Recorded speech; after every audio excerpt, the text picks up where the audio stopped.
what I refer to the altar is, you can build an altar anywhere, whether it be here, whether it be there.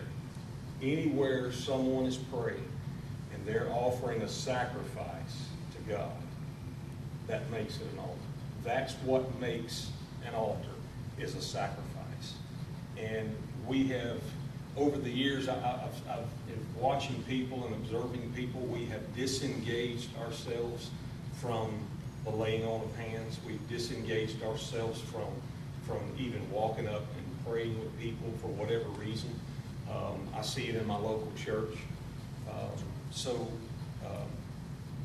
That's one of the things that I love the most, I think, is being able to release what God has put in me into the life of someone else.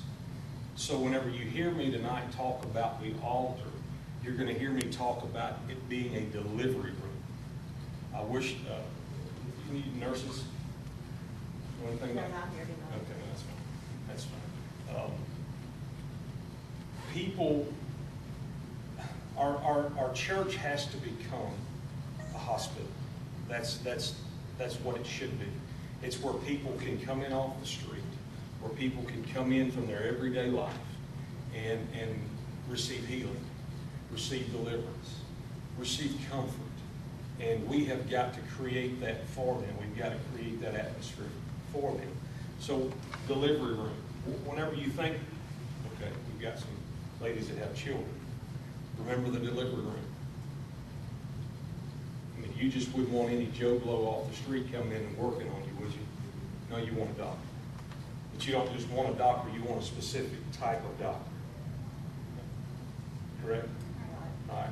This doctor had to go through training for so many years in order to obtain the title doctor. He just didn't come in off the street and deliver a child. So what we've got to do, and we talked about the prayer room a while ago, and I'm going to bring up this point now, is you can't impart into someone something that you do not have. You cannot impart in them deliverance, Holy Ghost, healing, unless you've spent time here. I would rather, I told somebody this the other day, I would rather you not lay hands on me, with me knowing that you haven't spent time with the Lord. I would rather you not lay hands on me. I'm sorry.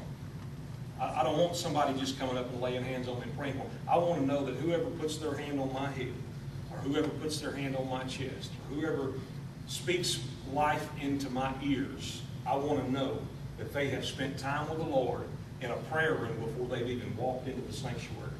I think that's the first point that we've got to get a hold of tonight is,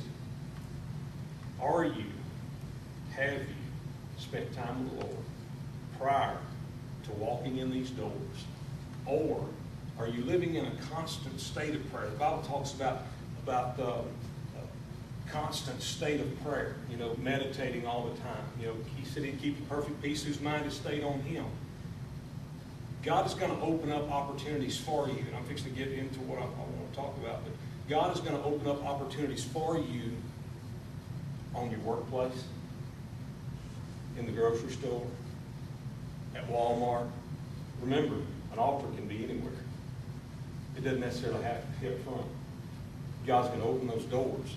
And if you're not in a constant state of prayer, you're going to miss out on an opportunity for God to use you in a tremendous way at Walmart, grocery store, on the job, at Cheddar's, wherever. So that's the first key point that you've got to get a hold to tonight, is make sure that before you lay hands on someone, that you have spent time with God in prayer. And I'm not talking about, Lord bless this food, going through all of that, now lay me down to sleep. I'm talking, you're in a delivery room. How many, all right, ladies, the epidural didn't work. You wanted to beat somebody, didn't you? But when you're at the altar and you start dealing with people that have a hurt, pain from their past, they're going to start telling you things, devil-possessed, I've dealt with those. They're going to start swinging at you. They're going to start doing all this kind of stuff. And if you're not prayed up, if you haven't spent time with God, or if you've only, half-hearted went into prayer, what's going to happen whenever you get down here? It's going to turn into a bloody mess is what it's going to turn into. So we need to spend time with God before we walk into here at the delivery room. You talked about laying hands on a woman. I'm talking about etiquette right now. I encourage you. I'm not comfortable with, I say I'm not comfortable. We've got two guys in here, so I'm going to go ahead and touch on this point. Guys, when you're laying hands on people, you got to be careful. You just have to be careful where you put your hands. I'm very, very careful when I'm dealing with a lady. I'm very careful where this hand goes, because it can turn into something that we don't need in the church today. Ask for their consent. Can I lay hands on you and pray for you? If they say no, fine. That's okay.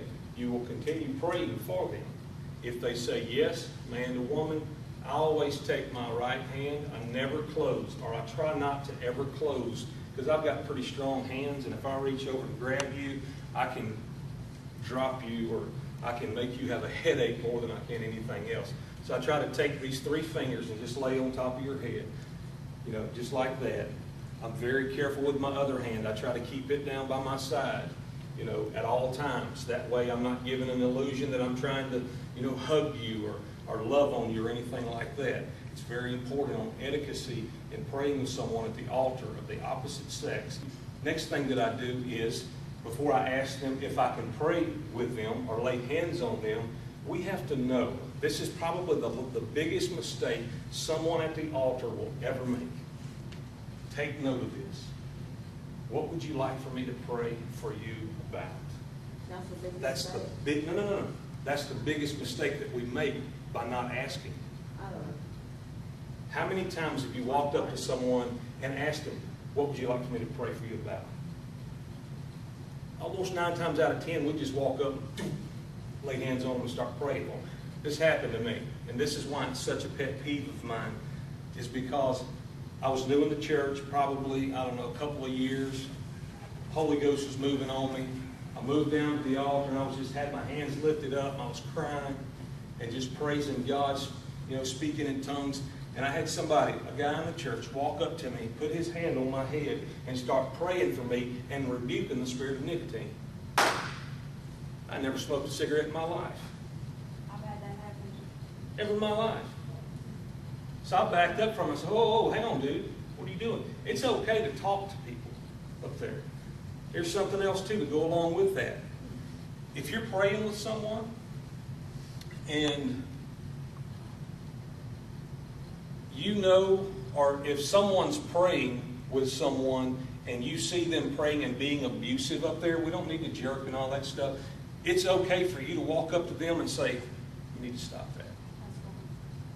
I would rather, and God would rather, that not to happen, because we have run so many people out of the church by laying hands on them and shaking them and doing all this kind of stuff, and screaming in their ear and doing all this, I've done that. I can't tell you countless times that I've been at the altar, working with our ministry team at the altar, and seeing different people shaking, doing all this.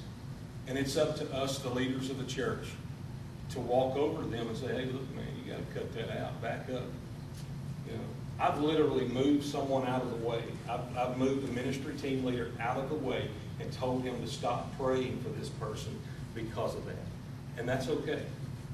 That's okay. And that person that they're praying for will respect that, because they would, they're down there for deliverance. They're down there seeking something from God, and they don't need that.